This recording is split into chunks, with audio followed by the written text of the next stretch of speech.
Welcome back to the channel, everybody. I'm the two-wheel teacher, and today I'm going to be talking about 7 different ways I make sure that I stay comfortable during my long distance rides, and how they can help you guys stay comfortable on your long distance rides. Let's do it.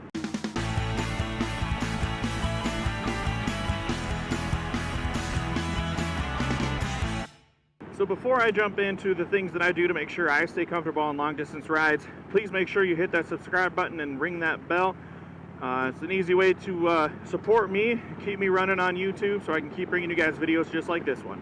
So if you've seen any of my other videos, you know that I am pretty excited about doing long distance rides. I did, my first few long distance rides when I bought my Dyna and I first started riding, and of course since I bought my Street Glide, I've done even more long distance rides that were longer distances for a longer amount of riding. So you're talking about some different ways that I stay comfortable on those long distance rides. So number 1, if you're headed out on a long distance ride, it is super important that you get enough sleep. I think this is one that probably gets looked over or doesn't quite get enough attention or priority, but making sure that your brain is well rested and that you have the mental energy and you've had the rest that your body needs to stay aware and to stay alert while you ride is super, super important. There's really, there's no use in setting off on a long distance trip if, you're risking your own safety by not having enough sleep. So make sure you're well rested so that you can be awake, you can be alert, you can stay safe, and you can arrive at your destination. Number 2, so make sure that your bike is set up for your comfort. Even if you start with a big touring bike like my Street Glide, it's really just a starting point.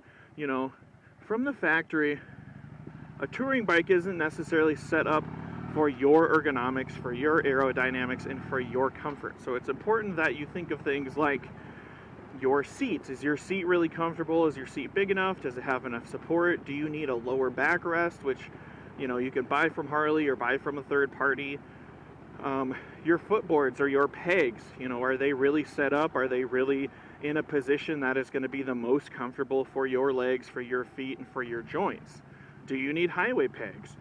That was actually one of the first things that I did before I rode my Street Glide down here from Minnesota, was I put a set of highway pegs on the engine guard, and just having different positions and different places to put my feet throughout my ride really made a big difference and helped with the blood flow to my legs and my feet while I was on the bike for 8 to 10 hours in a couple days. Number 3 is to stay hydrated and stay fed. It's really easy to tell if you're sweating and losing fluids when you're exercising or when you're out and it's hot out, but it's not quite as easy to sort of self-monitor those sort of things when you're just sitting on a bike for 6, 8, 10, 12 hours at a time. But believe it or not, almost regardless of temperature, you're going to be sweating. Your body is going to be doing its natural thing to try and keep you regulated and keep you comfortable, and you are going to be losing fluid, you are going to be losing water. So it's really important that you stay hydrated, and it's just as important that you keep yourself fed. Riding a motorcycle is an incredibly mentally stimulating activity, and our brains account for a good chunk of our caloric expenses as we're just living our lives. So it's really important that you keep yourself fed so that you've got the energy to endure these longer distance rides, because your brain is going to be encountering millions of pieces of micro information while you ride, and you got to have the energy for your brain to keep up with that. Number 4, make sure to pace yourself. Take breaks every 3, 4, 5 hours maybe at the max if you've got the gas capacity for that. And when you do take breaks, make sure they're not just quick 5-minute stops for gas and back on if you can avoid it. It's really important that when you hop off the bike for either a stretch break or for a gas stop, that you are stretching your legs, stretching your arms, stretching out your back, stretching out your butt. Long distance riding is not easy on our body, and there are really very few other times when we are living our lives and what we're doing with our daily life requires us to stay seated for more than 4 hours at a time. Even on long haul, airplane rides, it's really important that you get up, use the bathroom, stretch your legs, that sort of thing. It's no different if you're on 2 wheels. So make sure you take breaks often enough, and make sure you utilize your time to stretch and keep your body awake. And if you go to take a break, you do your stretching and you find that you're just tired, then it's really important that you listen to your body, you do the safe thing, and you plan for a close stop. Number 5 is to make sure that you dress accordingly. Obviously, safety is key. It should be the first thing that you think about when you're deciding what gear you're going to wear. But of course, the weather is also going to dictate, a lot of what you wear, a lot of what you bring with you, and the different gear that you pack.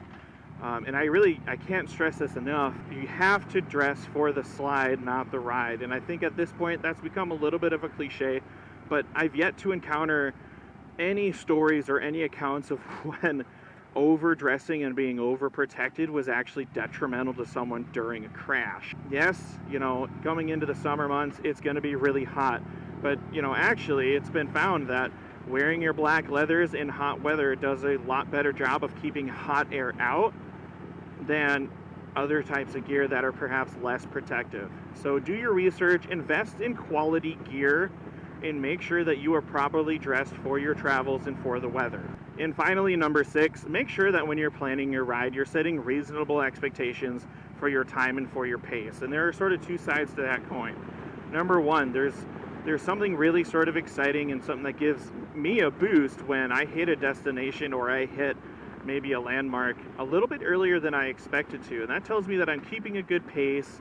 I'm on pace to hit my final destination at a good time, and it kind of gives me a little boost of mental awareness, a feeling of being awake when I do that. And the other side of that coin is, if you're not making your landmarks, or if you're not making your checkpoints or whatever in the pace that you hoped you were, and you're pushing a good pace, chances are your expectations for how far you're going to go in what amount of time are just a little unreasonable. And that's not a personal deal, that's not an attack or anything. That's just to say that you and your bike are doing a different pace than what you thought they could. And that's actually really important that you learn that, because that's just that's a step in getting to know your machine, getting to know yourself as a long distance traveler and rider, and ensuring that when you set expectations for your next trip or the next part of your trip, that you're being reasonable, you're keeping yourself informed by the experience that you're having on your bike, and you can even more accurately plan trips in the future.